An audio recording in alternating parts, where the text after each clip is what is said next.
ओम कोई शब्द नहीं है, ओम शब्द ब्रह्म है। ओ अ उ म, अकार उकार मकार, इससे बनता है ओम। वाइब्रेशन, आपके अंदर एक प्रकार की सक्रियता जो आपको सक्रिय करने का काम करता है। आप कोई मंत्र आपको नहीं याद है ना माताओं, मैं आपको सीधा मंत्र आज यहाँ से प्रदान कर रही हूँ। कोई मंत्र नहीं आता आपको, हम नहीं बोल सकते लंबा मंत्र। कृष्णाय वासुदेवाय 4 बार अटकेंगे, पढ़ के बोलेंगे तो भूल जाएंगे। तार कैसे जोड़ेंगे फिर सीधा डायरेक्ट कनेक्शन, कोई बात नहीं। आप बोल सकते तो हम बोले, आप नहीं बोल सकते कोई बात नहीं। एक सबसे बड़ा मंत्र में आपको यहाँ से हम आज बाबा भोलेनाथ से सुखदेव जी के स्वरूप में प्राप्त करते हैं। और एक ही मंत्र सबसे बड़ा मंत्र है, प्रणवाक्षर।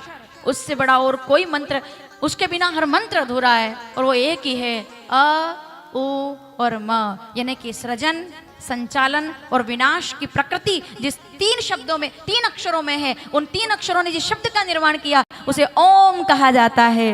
ओम, जरा बोलेंगे मेरे साथ, ओम ओम।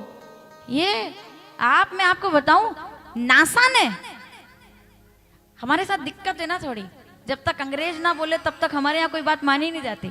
हमारे अच्छे अच्छे चिंतक है, स्वामी विवेकानंद हमारे चिंतक है, रामकृष्ण परमहंस हमारे चिंतक है। लेकिन ट्रेन में, फ्लाइट में कोई किताब पढ़ेगा तो स्वामी विवेकानंद की किताब बहुत कम लोगों के पास देखोगे। आप देखोगे कौन, तो उन्होंने कहा भाई हम तो विदेश के दार्शनिकों को पढ़ते हैं। हम किसको पढ़ते हैं, हम विदेश के लोगों को पढ़ते हैं। क्यों, उनको लगता है सब कुछ उनने सीखा। बहुत बड़ी गलतफहमी है, बहुत बड़ी गलतफहमी है, मेरी भी दूर हुई है बहुत अध्ययन और ये सब देखने के बाद कि आप देखिए जितने भी विदेश के दार्शनिक हैं सब भारत आने के बाद दार्शनिक बने हैं। सब भारत के पुराणों को पढ़ा है उन्होंने। क्या बात कर रहे हो आप, मुगलों ने ऐसे ही थोड़ी नालंदा को आग लगाई थी। अब हमारा दुर्भाग्य है कि हमारे बच्चों को पता ही नहीं है ये बात। माता आप जानते, नालंदा विश्वविद्यालय मुगलों ने आकर, मुगल शासक ने आकर उसमें आग लगा दी। क्यों आग लगा दी, क्योंकि वो बीमार हो गया था।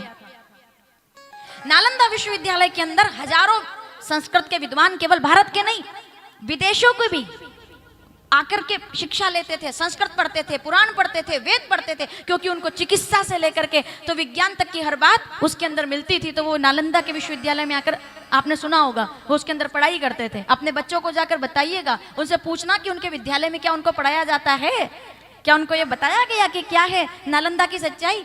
तो नालंदा विश्वविद्यालय जब अपने चरम पर था, लोग दूर दूर से आकर वहां शिक्षा लेते थे। तो उस समय कहते हैं कि जब खिलजी आया भारत के अंदर और उस क्षेत्र में वो था, तो बीमार हो गया। वो बीमार हो गया तो उसके सैनिक, सेनापति सब डॉक्टरों को ढूंढने निकले, वैद्यों को ढूंढने निकले, क्योंकि वो भारत में थे। अब कोई ठीक ठाक तरह से उनका कोई, उनके यहाँ जैसे कहा जाता है इलाज करने वालों को हकीम, कोई हकीम उसका इलाज अच्छे से अच्छा हकीम, वेल ग्रेजुएट इलाज नहीं कर, बोले अब तो कुछ हो ही नहीं सकता, अब तो आप नहीं बच सकते। तो उनने कहा कि भाई, एक सेनापति ने कहा कि मुझे ऐसी उड़ती उड़ती खबर आई है कि नालंदा विश्वविद्यालय में राहुल भट्ट नाम का एक आचार्य है, वो चिकित्सक है राहुल भट्ट, आचार्य राहुल भट्ट को बुलवाया जाए, वो आपका इलाज कर देंगे। उसने कहा जीना तो है ही, मरने वाला कहाँ पूछता है कि कौन डॉक्टर है, क्या जात है, क्या समाज है, क्या उसने, मरने वाला तो केवल जीवन चाहता है, ठीक है। तो उसने कहा कि चलो ठीक है बुलवाओ, फिर देखते हैं। आचार्य राहुल भट्ट आए, क्योंकि हम तो अब इसको हम किस रूप में देखते हैं वो अलग बात है। या तो हम इसको अपनी कमजोरी कह सकते हैं या ताकत। के सनातनियों के अंदर दया बहुत ज्यादा होती है, बहुत दया। हम सोच ही नहीं सकते, मतलब एक चींटी को मारना भी हम नहीं सोच सकते। सामने वाला चाहे कितना ही वो तो खराब हो, हम नहीं मार सकते उसको। अभी एक बहुत अच्छी मूवी आई है, आप लोगों ने शायद, मैं तो कहती हूँ चाहे तो देख भी लो। अभी उसके अंदर स्टार्टिंग के 10 मिनट देखिएगा आप। गदर 2 आई है अभी, जिन्हें अगर नहीं भी देखियो, अच्छा है देखना और अपने बच्चों को दिखाना। स्टार्टिंग के 10 मिनट वो बंटवारा हो गया जब, तो पाकिस्तान में हिंदू पंडित अपने 5 साल के बच्चे को, जिनने देखी है वो समझ पाएंगे कि क्या मतलब मेरा भाव है कहने का, अपने गले में उसको लगाकर कहता है। और उसका पाकिस्तान का बहुत बड़ा उनको, क्योंकि अब वो मिल गया था देश, तो वहाँ की सेना बन गई, तलवार थी उसके हाथ में। तो उन्होंने कहा कि साहब हम कहाँ जाएं, बोले तुम्हारा देश अब हिंदुस्तान हो गया, तुम भागो यहाँ से। उन्होंने कहा साहब हमारा तुम्हारा क्या होता है, हमारी जमीन यहाँ पे, हम कैसे भागे, हम तो यहाँ रह ले, क्या दिक्कत है। बोले यहाँ रहना है तो ये 2 चीजें तुम्हारे सामने हैं, एक किताब लाल कपड़े में है, एक किताब हरे कपड़े में है। हरे कपड़े वाली किताब को अगर तुम सिर पर लगाते हो और ये तिलक माला सब तोड़कर इधर आते हो तो तुम जी सकते हो। माताओं, मैं कहानी नहीं बता रही हूँ आपको, ओरिजिनल बात है ये, और ये सुननी चाहिए आने वाले समय के लिए। ये कुछ भी नहीं हो पाएगा वरना, ओरिजिनल बात है, ये कुछ भी नहीं हो सकेगा, एक रैली तक नहीं निकाल पाएंगे हम लोग, वास्तविकता है ये।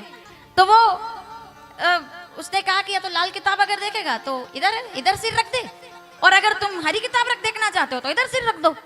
तो वो जो सीन है उसका, वो अपने 5 साल के थर थर कांपता हुआ, तिलक लगाओ उसको, वैष्णव तिलक, और थर थर कांपता जनेऊ, और वो पंडित ने अपनी गर्दन लाल किताब के ऊपर रख करके गीता में अपना समर्पण कर दिया। और जब उसने गीता पर अपना सिर रखा तो उस तलवार के साथ बच्चे के साथ दोनों का सिर अलग कर दिया गया। ये उसका प्रारंभ है। आखिरी में हीरो को मौका मिलता है यही करने का, तो हीरो तलवार फेंक देता है, बस इतना फर्क है। वो उसको नहीं मारता, वो उसको तलवार से काटता नहीं है। क्यों नहीं काटा उसने? क्योंकि हमारे पुराणों ने हमारी आस्था में, हमारे खून में घोला है वसुदेव कुटुंबकम। हम प्राणी मात्र के अंदर परमात्मा को देखने वाले लोग हैं, हम रक्तदान करने वाले लोग हैं, हम खून बहाने वाले लोग नहीं है। ये तो मैं आपको इसलिए बता रही हूँ क्योंकि ये प्रसंग है।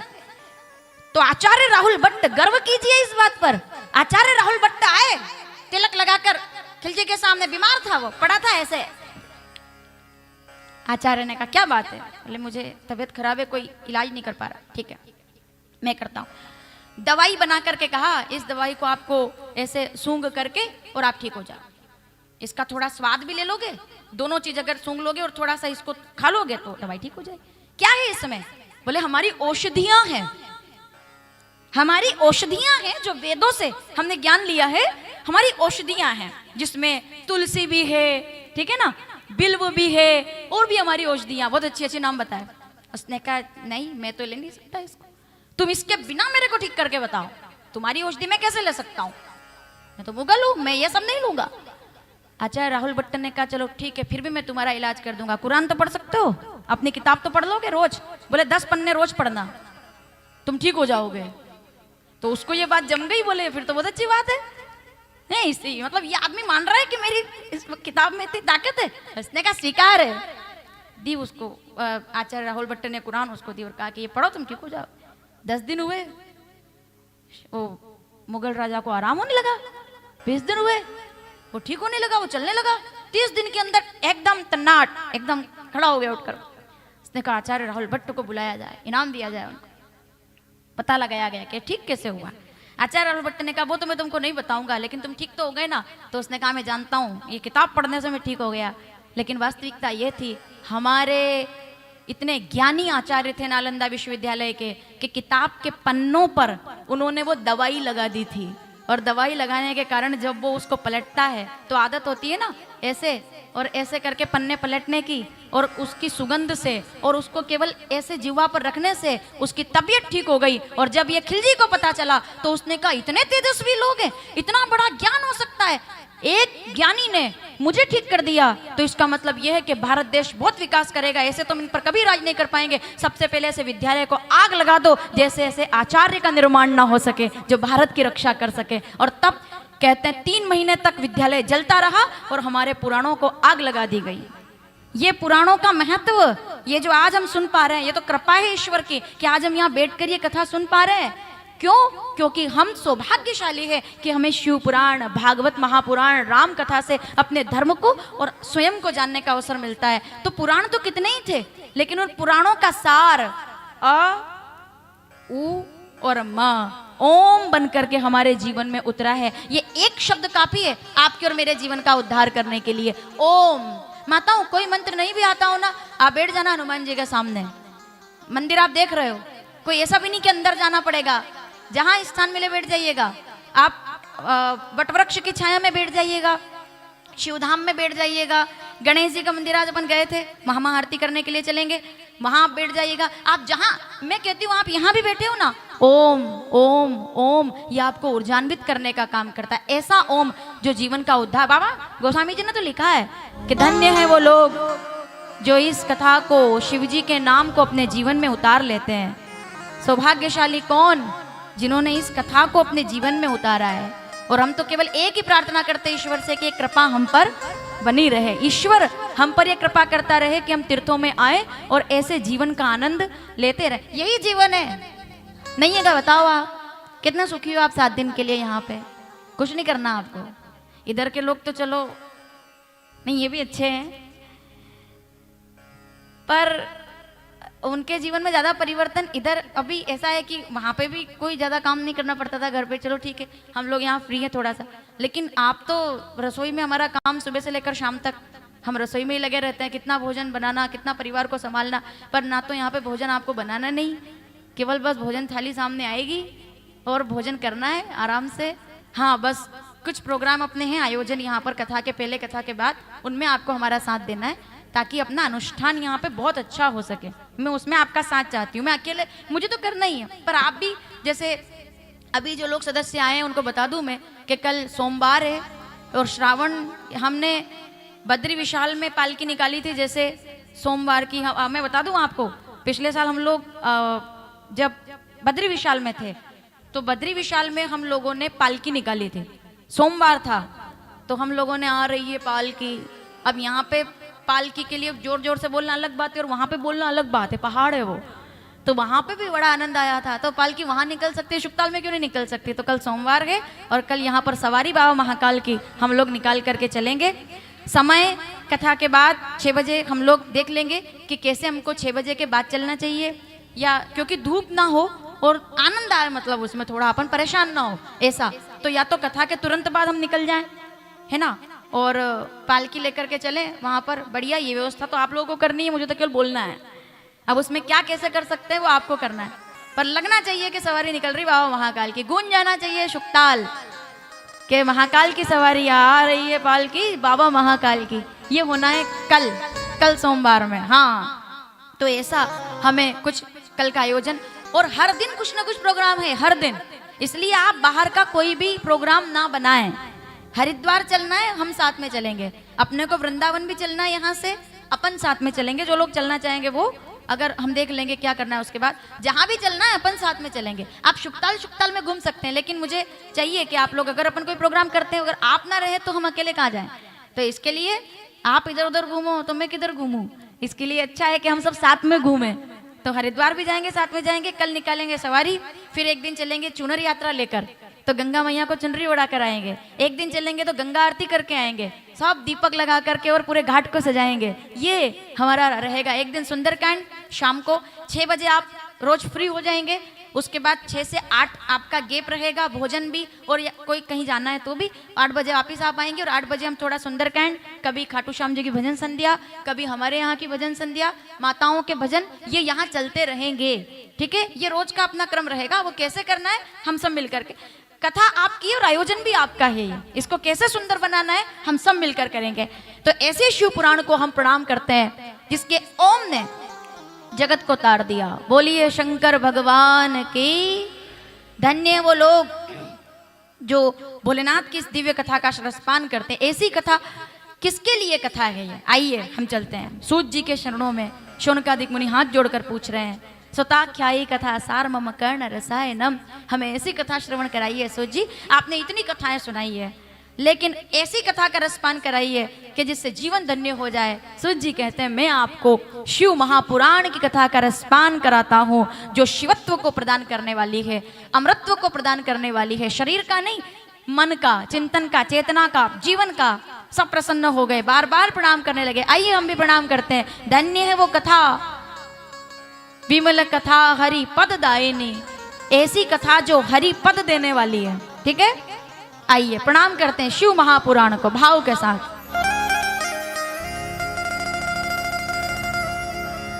जा पर कृपा, सब गाएंगे मेरे साथ। राम की होई, वही लोग आ सकते हैं शुक्ताल, वही शिव पुराण का श्रवण कर पाते। कौन सुनता है शिव पुराण? एक ब्राह्मण की कथा के साथ प्रारंभ किया है महत्व का, कि क्या सुनाया ब्रह्मा जी ने व्यास जी को, क्या सुनाया व्यास जी ने नारद जी को, क्या आपस में संवाद हुए, उस कथा की तरफ हम आगे बढ़ रहे हैं, जो बिना कृपा के प्राप्त नहीं होता। ऐसी कथा की और हम लोग आगे बढ़ रहे हैं। तो आइए भाव के साथ पहले प्रणाम करते हैं। जा पर कृपा राम की होई, जा पर कृपा राम की होई, ता पर पर कृपा करे सब कोई, जा पर कृपा करे सब कोई। श्री राम जय राम जय जय राम, श्री राम जय राम जय जय राम।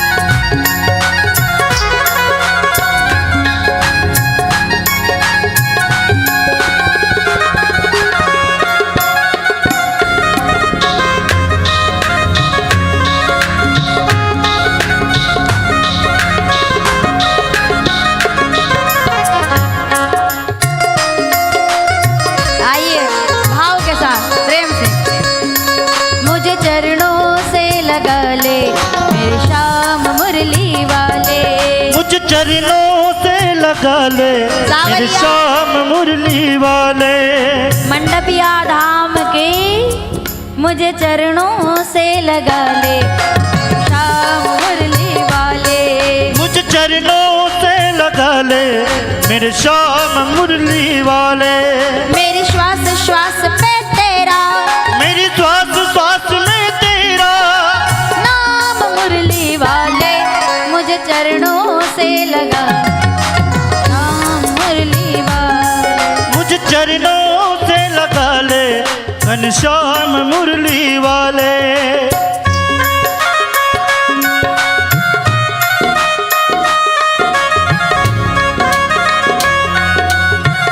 हरि बोल।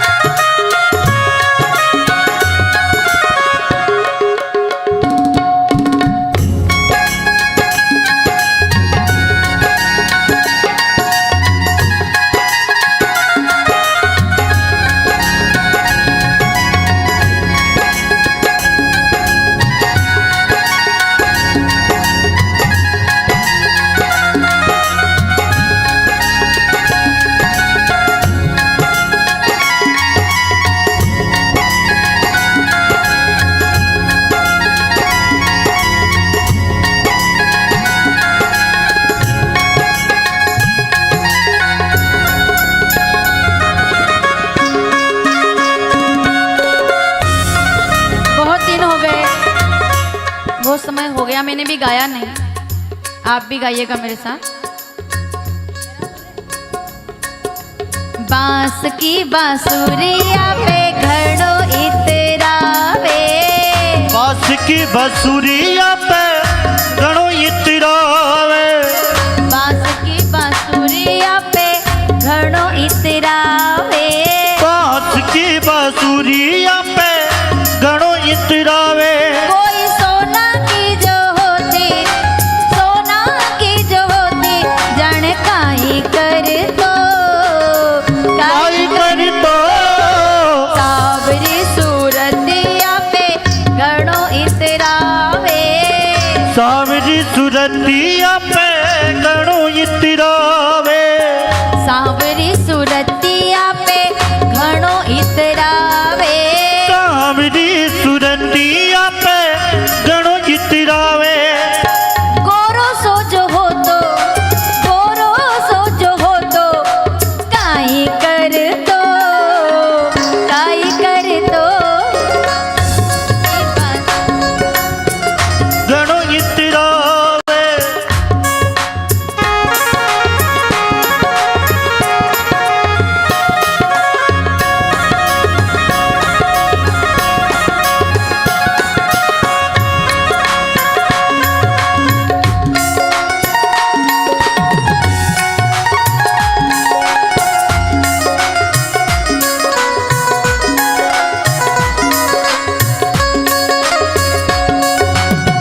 जन्म लेके घणो इतरावे, जेल में जन्म लेके घणो इतरावे, जेल में जन्म लेके घणो इतरावे।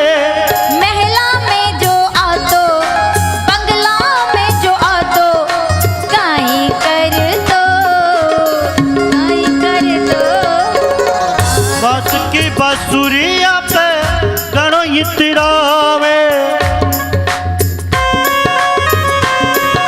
आनंद लीजिए, आनंद, आपकी आत्मा महसूस कीजिए।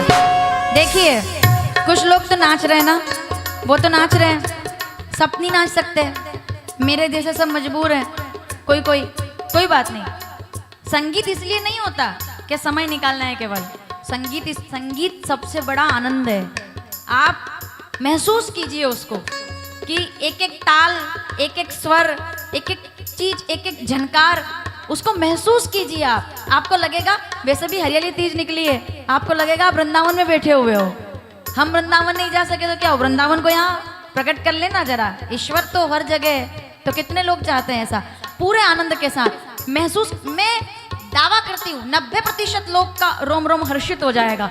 आप उस चेतना को प्राप्त केवल संगीत से आप इतना अंदर से आह्लादित हो जाएंगे। बस देर गए तो जागृत होने की, ऐसा नहीं कि चलो बज रहा है तो हम, उसको महसूस करो आप, एक एक चीज को बारीकी के साथ, अच्छा लगेगा आपको। अब फिर से एक बार, ठीक है। सांवरी सु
इतरावे, गाँव को गुवालो होके घणो इतरावे, गाँव को गुवालो होके घणो इतरावे, गाँव को गुवालो होके घणो इतरावे। कोई शहरा में जो आतो, शहरा में जो आतो, काई कर दो, काई कर दो।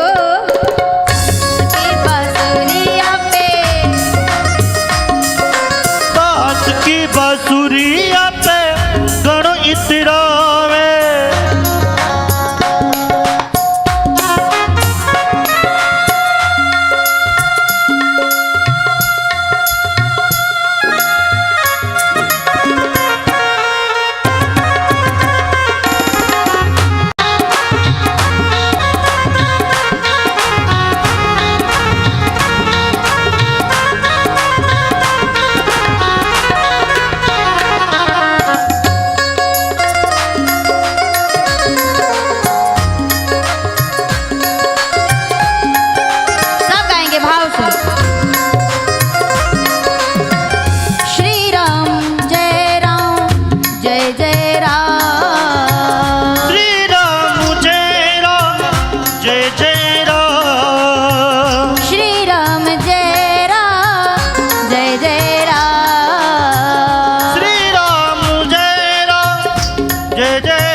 बोलेंगे। शंकर जी एक ही बात से प्रसन्न होते हैं, राम राम राम राम। श्री राम जय जय श्री राम जय जय। ऐसे भोलेनाथ साक्षात शंकर भगवान ने अपनी ये कथा श्रवण कराई कि इसका क्या महत्व है। तो पूछ रहे हैं सूत जी से 88,000 शौनकादिक मुनि, जैसा भागवत में हम लोग वर्णन सुनते रहते हैं कि क्या होगा कलयुग के लोगों का, क्योंकि त्रेता युग में तो ऐसा था, शायद मैंने पहले आपको बताया हो, क्योंकि हम बहुत समय के बाद मिले हैं तो शायद ना बताया हो। त्रेता युग में ऐसा था, युग परिवर्तन हुआ है। त्रेता युग में ऐसा था कि देवता अलग लोक में रहते थे और राक्षस अलग लोक में रहते थे। मतलब देवताओं का अलग था और राक्षसों का लोक अलग था। यानी कि हिरण्यकश्यप अलग लोक में रहता था और नरसिंह भगवान आते उसका वध करके और चले जाते। ये हम लोग देखते हैं सतयुग में, ये सतयुग का लोक था। सतयुग में देवता और दानव अलग अलग लोक में रहते थे। फिर जब त्रेता युग आया तो थोड़ा परिवर्तन हुआ, फिर देवता और दानव एक ही लोक में रहने लगे। यानी कि राम जी भी रहने लगे और उसी धरती पर रावण भी रहने लगा। समकक्ष मतलब एक ही समय में, एक ही समय काल में राम भी वही है और रावण भी वही है, ऐसा। तो त्रेता युग में, सतयुग में देवता दानव अलग अलग लोक में रहते थे। मेरी आखिरी पंक्ति पर आपको अच्छा लगे तो समर्थन करना, ठीक है। फिर त्रेता युग आया तो देवता और दानव एक ही लोक में रहने लगे। फिर जब द्वापर आया तो और मामला गड़बड़ हो गया। फिर तो देवता और दानव एक ही घर में रहने लगे, यानी कि उसी घर में कृष्ण भी और उसी घर में कंस भी। तो कन्हैया मामा भानेज, उसी घर में भगवान भी और उसी घर में राक्षस भी, ठीक है। अब जब कलयुग आया यहां मामला पूरा गड़बड़ हो गया, क्योंकि देवता और दानव सतयुग में अलग अलग लोक में रहते थे। त्रेता युग में देवता और दानव एक लोक में रहने लगे। द्वापर युग में देवता और दानव एक घर में रहने लगे और कलयुग में देवता और दानव एक ही शरीर में रहने लगे। यहीं पर देवता भी रहता है और यहीं पर दानव भी रहने लगा। ये गलत है क्या? ठीक तो है। हमारे अंदर अगर जबर बिना किसी स्वार्थ के किसी का भला करने की इच्छा जाग जाए तो अंदर का देवता जाग गया। और अगर बिना किसी कारण के अपने घर का कचरा झाड़ू लगा के और पड़ोसी के यहाँ पर अगर हमने ऐसे ही बढ़ा दिया, कोई मतलब नहीं उस बात का, लेकिन फिर भी उसमें हमको संतुष्टि। कुछ लोग ऐसे होते हैं उनको इसमें संतुष्टि मिलती है कि अगर कोई पानी की कैन भरने के लिए जा रहा है तो चाहे अपने को घर पे 2 की जरूरत है तो भी वो 4 ले जाएगा, कि ऐसा ना हो कि पड़ोसी ले जाए। फिर उससे ज्यादा हम नहीं ले जाएंगे तो पड़ोसी ले जाएगा। तो क्या हुआ, उसके सिंह नहीं आए कोई, लेकिन उसके अंदर का राक्षस जाग गया। बस इतना तो है। देवत्व और असुरत्व कोई बाहर से थोड़ी आता है। श्रीमद् भगवद गीता, अरे श्लोक है, श्रीमद् भगवद गीता 16वां अध्याय 4था श्लोक कि दंभो दर्प अभिमानश्च क्रोधम पारुष्यमेव च अज्ञानच्च अभिजातस्य। ये शरीर के अंदर ही देवता और दानव निवास करते हैं। तो अज्ञान ही दानव का स्वरूप है कलयुग में। तो लोगों का उद्धार कैसे होगा? तब सूत जी कहते हैं मैं आपको अति दिव्य दिव्याति दिव्य शिव पुराण कथा ऐसी कथा का श्रवण कराता हूँ जिससे पुण्यात्मा तो क्या, पापियों से बड़े पापी भी इस कथा को गलती से भी सुन ले तो उनका उद्धार हो जाता है। तो हम सुनना चाहते हैं। प्रसन्न हो गए। सूत जी ने कथा का प्रारंभ किया। बोलिए शंकर भगवान की। कैसी कथा, महत्व तो पता हो मैं कि किस कथा को सुनने जा रहे हैं। ये ऐसी कथा है, एक बार देवराज नाम का एक ब्राह्मण, आप लोगों ने कथा जिन लोगों ने शिव पुराण सुनी है वो जानते हैं। देवराज नाम के एक ब्राह्मण को, जो कि नाम से तो ब्राह्मण था लेकिन कर्म से ब्राह्मण नहीं था, चोरी करता था वो। मतलब जहां पैसा मिला, कुछ लोग जाते मंदिर में पैसा चढ़ाने के लिए, ठीक है, ये जाता मंदिर पैसे चढ़ाने के लिए नहीं, जो चढ़ा के गए सबसे आखिरी में जाता, जो चढ़ा के गए उसको उठाने के लिए कि हाँ भाई जो मिल जाए। ये प्रणाम तो करता और ऐसे सब जैसे प्रणाम करते ना, तो ऐसे तो ये भी लड्डू गोपाल जी के यहाँ पे जाता और उधर से ऐसे ऐसे प्रणाम करता और ऐसे करके सब समेट लाता। तो ये इसका काम था। अब एक बार ये सब राम जी के दरबार में, भगवान का मंदिर बना था, वहां गया। अब देखो आनंद कहाँ आएगा। अब राम जी के मंदिर में गया, उधर भी भगत आते हैं तो वो भी कोई 50 कोई 100 चढ़ा के ये गया आखिरी में, बोले जय श्री राम जय श्री राम। कलयुग में काल नेमियों की कोई कमी थोड़ी है, भरे पड़े। तो ये पहुंचा वहां, राम राम राम। लोगों ने कहा बड़ा भगत है भाई। इस विषय पे मैं आपसे आगे बात करूंगी। राम राम कहते हैं, अरे आओ साहब। उसने कहा और ऐसे करके झपट्टा मारा, पूरा लोड गया और यूं झोली करके ऐसा करके जितने पैसे थे सब समेट करो और चल दिया। फिर एक दिन ये गया अपने सांवरिया सेठ भगवान के दरबार में, वहां तो कृपा है, वहां तो कमी नहीं कोई। जैसे पैसे पड़े कहीं जैसे जैसे उसको जहां जहां लगता वैसे वैसे वो कहीं ना कहीं जाके प्रणाम कर रहा। एक दिन चक्कर पड़ गया, एक दिन गया भोलेनाथ के यहाँ, दर्शन करने नहीं गया था। ये क्या है कि आ रहा था उधर से, उसने कहा मंदिर। अब इसको जैसे मंदिर दिखता ना, तो मंदिर नहीं, इसकी आंखों के सामने पैसे घूमते। उनने कहा मंदिर, संयोग की बात है। अब उस दिन भोलेनाथ, मासिक शिवरात्रि का पर्व था, महीने में शिवरात्रि आती है, आप लोग जानते हैं, मासिक शिवरात्रि थी, भीड़ लगी हुई थी। इसने कहा चलो सबको जाना है। तो अब इसको पता नहीं है कि इधर मामला पूरा उल्टा है। अब ये गया उधर, शंकर जी को इसने देखा, प्रणाम प्रणाम तो इसने कोई करना नहीं था, अंदर गए, इसने करके ऐसे किया, हर हर महादेव। अब समझना, हर हर महादेव करके ऐसे झपट्टा मारा। अब कन्हैया जी क्या झपट्टा मारे तो लड्डू आए हाथ में, राम जी क्या झपट्टा मारे तो पैसे आए हाथ में, हनुमान जी क्या झपट्टा मारे तो चलो प्रसाद आया हाथ में। शंकर जी के उस जैसे ही शिवलिंग पर झपट्टा मारा तो एक धतूरा इधर इधर चिपका उसको ऐसे, और इधर झपट्टा मारा तो वो फूल, आंकड़े के फूल उधर। बस ये आया, झोली भरी उसने, और जैसे झोली देखी तो पैसा तो एक नहीं, क्योंकि उधर कोई चढ़ाता ही नहीं है। माताएं भी जानती है ये तो, उनको जरूरत ही नहीं कोई। शंकर जी क्या बात है, शिव, ये तो आज शुरुआत है केवल, हम पूरी कथा सुनेंगे। शिव जी त्रिशूल क्यों रखते हैं, डमरू क्यों बजाते हैं, गले में शेषनाग है तो वो क्यों है और कौन है, हम ये भी जानेंगे। हम ये भी जानेंगे भस्म, ये तो कल ही जानेंगे हम, भस्म और रुद्राक्ष कल की कथा में हम लोग सुनेंगे कि भस्म और रुद्राक्ष पहनने का क्या महत्व है, त्रिपुंड क्यों लगाना चाहिए, ये भी हम लोग कल जानेंगे। और क्यों जानेंगे, उसके पीछे विशेष कहानी है, वो भी हम जानेंगे। ऐसा कोई भी सवाल आपके मन में भी हो तो आप जरूर मुझसे शिव पुराण के माध्यम से, मैं तो आपके सवालों का जवाब नहीं दे सकते, लेकिन जिज्ञासा पर हम लोग चर्चा कर सकते हैं कि भाई ऐसा क्यों है, तो हम उस पर त्रिपुंड क्यों लगाते हैं, तीसरा नेत्र क्यों है, तीसरा नेत्र कब खुला पहली बार, कैसे पता चला कि तीसरा नेत्र है। तीसरा नेत्र तो हम सभी के पास है, क्या लग रहा है आपको, आपके पास नहीं है क्या? जितने लोगों ने तिलक लगा रखा है, ये तीसरा नेत्र है आपका, आज्ञा चक्र। हर कोई महादेव हो सकता है, ये तीसरा नेत्र, इसका बैलेंस, दोनों नेत्रों का जो बैलेंस है वो तीसरे नेत्र में है।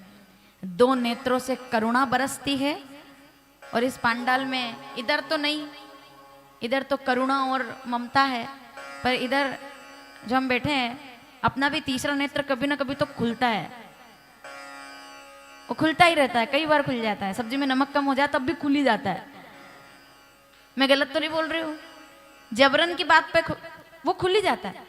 अगर पर्स में चश्मा रखना भूल गए तो भी तीसरा नेत्र उन पे ही खुलेगा, दवाई गोली नहीं रखी तो भी तीसरा नेत्र उधर ही खुलेगा। अपना तीसरा नेत्र बहुत जल्दी खुल जाता है, ठीक है ना। उनका तो एक ही बार खुला था, अपना तो दिन में 2-3 बार, बिना वजह भी कभी कभी हम लोग ऐसे नहीं उन्मादी हो जाते हैं, क्रोधित हो जाते हैं। शंकर जी का तीसरा नेत्र खुला तो उसने उद्धार कर दिया लोगों का, कृपा की, विनाश किया कामदेव का। बुरा है तो बुरे का विनाश तो होगा, लेकिन अच्छे का विकास होगा। तीसरा तीन नेत्र क्यों है भोलेनाथ के, हम लोग उस पर भी जानकारी, ये कथा बहुत अद्भुत कथा है। स्कंद पुराण में जैसा जैसा वर्णन हम लोगों को सुनने का मिलेगा, हम उसको श्रवण करेंगे। अब इसने झपट्टा मारा उधर, अब उनको तो कुछ चाहिए ही नहीं, कुछ नहीं चाहिए भोलेनाथ को। आप श्रद्धा से माताओं एक लोटा जल आप चढ़ा देते हो, वही सबसे बड़ी बात है। इससे बढ़िया और आप कहीं भी चले जाइए, कुछ चाहिए ही नहीं उनको आपसे। एक वही भोलेनाथ ही तो है जिनको कुछ नहीं चाहिए, और बिना कुछ चाहे वो सब कुछ ओगरदानी है, उनको भोलेनाथ कहते हैं। उन्होंने ही सब कुछ दिया है, चाहे कुबेर हो या रावण, कितने भी राक्षस हो या आप किसी को भी देख लीजिए, देवता हो या राक्षस, सब शंकर भगवान को मानते हैं, क्योंकि वो केवल वरदानी है। वो दाने, वो उनका हाथ ऐसे रहता है जब, तो आशीर्वाद कल्याण के देवता है शिव, ठीक है। अब देवराज इस बात को नहीं जानता था, वो ब्राह्मण तो था लेकिन कर्म से नहीं था, इस पे भी आगे बात करें। अब उसने झपट्टा मारा तो एक धतूरा इधर चिपका, उसको लगे कांटे। उसने कहा ये कैसी जगह है भाई, वो भगवान में तो जानता नहीं। और जब उतरने लगा पेड़ियों से, उसका स्वास्थ्य खराब हो गया और उसको बुखार आया, तेज बुखार। देखो माताओं, आप योग कैसे बनते हैं। वो मंदिर पार नहीं कर पाया। बहुत आपने शिव पुराण बहुत बार सुनी होगी, लेकिन अगर आप इसको ढंग से सुनेंगे आनंद आएगा आपको। वो मंदिर की सीढ़ी पार ही नहीं कर पाया देवराज, बुखार आ गया। पापी था ना ये तो, इसने कभी जीवन में नाम लिया? कभी नहीं लिया, महापापी। अब इतना बड़ा पापी था वो, तो उसको आ गया बुखार। सीढ़ी पार नहीं कर पाए, मंदिर की बाउंड्री में बेहोश होकर गिर पड़ा। क्यों? क्योंकि शंकर जी कहते हैं भाव कुभाव अनक आलसहु, तू आया तो है मेरे दरबार में, चाहे तू कपट से आया हो पर तू भोलेनाथ के दरबार में आया है। और यहाँ जो आता है वो कैसे भी आए पर खाली हाथ कभी नहीं जाता है। मैं तुझे खाली हाथ कैसे जाने दे सकता हूँ, तू मेरे दरबार में आया है, ऐसे कैसे खाली हाथ जा सकता है। तो वो बीमार हो गया, बेहोश, उठ नहीं पाया वो। और ऐसा कहते हैं उसको बिल्कुल भयंकर बुखार आया, प्राण जाने वाले थे। और क्योंकि शिवरात्रि थी, मासिक शिवरात्रि, तो शिव पुराण एक पंडित जी गा रहे थे और इसके कान में वो शब्द पड़ गए। कितने पड़ गए? केवल आखिरी का पन्ना जैसे उन्होंने पूरी संहिता की, आखिरी में वायव्य संहिता, और बोले हर हर। प्रेम से बोलो क्योंकि परिणाम बहुत गजब का आने वाला है। अपना तो दूर की बात है, ये इसका भी, चोर का भी। हर हर, और प्राण चले गए, खत्म। वहीं शरीर निष्प्राण, पार्थिव शरीर पड़ा रह गया, प्राण चेतना चली गई, वो वहीं मर गया मंदिर में ही। ठीक है, अब लोगों ने देखा, अरे भाई वो तो उसको जैसा भी था उसका, अब इसके प्राण गए तो ये सीधा पहुंच गया नरक के द्वार पे। अब नरक के द्वार पे गया तो कहा गया कि चलो इसको तुरंत ले जाया जाए, नरक में डाले। जैसे यमदूत उसकी तरफ हाथ बढ़ाने लगे, क्या किया जाए इसका, और जैसे यमदूत हाथ बढ़ाने लगे और तभी चार भुजा वाले, देखिएगा जरा, तीसरा नेत्र चमकता हुआ, कर्पूर गौरम करुणावतारम, चार रुद्र स्वरूप शिवदूत आए। चारों के चार भुजाएं थी, रुद्राक्ष बंधे हुए थे, शीश पर जटा थी, बिल्कुल भोलेनाथ की तरह लग रहे थे। उनकी तरफ देखा, केवल आंखों से बात हुई और उन्होंने यमदूतों को डरा करके और भगा दिया। और देवराज के जो आत्मा है, उसकी आत्म तत्व है, उसको और बहुत प्रेम से लेकर जाने लगे। तो यमदूत दौड़े दौड़े गए। यमदूतों ने जाकर के यमराज के सामने अपने हथियार फेंक दिए। जो डायरी थी उनके पास, जिसमें रोज का लिखा होता था कि उसको लाना है, उसको लाना है, रोज वो हिसाब लिख लेते हैं कि आज इसको उठाना है, आज उसको लेके जाना है। तो उनके हिसाब की डायरी फेंक दी, कलम कागज सब फेंक दिए यमराज के सामने, और कहा नौकरी छोड़ रहे हैं हम, हमें नहीं करना आपके यहाँ काम जिसमें इज्जत ही नहीं है। बोले हुआ क्या है? बोले आपने कहा था कि वो देवराज को लेके आओ, महापापी है वो। बोले बिल्कुल कहा था, उसे जाना चाहिए था, वो जाओ लेकर आओ, पकड़ के लाओ, लाए क्यों नहीं? बोले यही तो बात है, अगर जिस पद में पावर ही नहीं है वो पद किस काम का। हम गए वहां तो हमें चार शिवदूत आए, उन्हें भगा दिया। अच्छा, जब तुम उसको लेने गए तो वो क्या कर रहा था? बोले वो मंदिर के अंदर पड़ा हुआ था और वो हर हर महादेव के नारे गूंज रहे थे और वो सुन रहा था हर हर महादेव। तो यमराज ने कहा जरा धीरे बोलो, पास में नरक है, अगर ये आवाज नरक में पहुंच गई तो पूरा का पूरा नरक खाली करवाना पड़ेगा, क्योंकि जिसके कान में मरते समय भी हर हर महादेव पड़ जाए वो नरक का अधिकारी नहीं रहता, उसकी 7 पीढ़ियां स्वर्ग की अधिकारी हो जाती है।